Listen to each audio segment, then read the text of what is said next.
ঘর সাজানোর প্রতি আমার ভালোবাসাটা বরাবরই। ছোট থেকেই ঘরের কোনো জায়গা বা দেওয়াল ফাঁকা দেখলেই রং তুলি নিয়ে আঁকিবুকি বা নিজের হাতে তৈরি কোনো জিনিস দিয়ে সুন্দর করে সাজিয়ে তুলতাম। ঠিক তেমনি আজও ইচ্ছা হলো ক্লে দিয়ে একটা ওয়াল হ্যাঙ্গিং বানানো।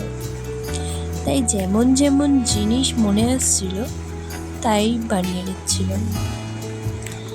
আর মাঝখানে দেওয়ার জন্য কিছু ছোট ছোট বিটসও বানিয়ে নিয়েছিলাম। জানো তো, আমার না প্রজাপতি ভীষণ ভালো লাগে, তাই আজকের থিমটা আমি প্রজাপতির উপরেই রেখেছি। কালার করার পর সব কিছুর উপরে ডিজাইন করে নিয়েছি।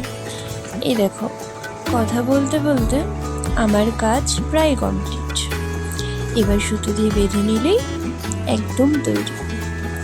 তো আমার বানানো এই ওয়াল হ্যাঙ্গিংটি তোমাদের সবার কেমন লাগলো অবশ্যই জানো।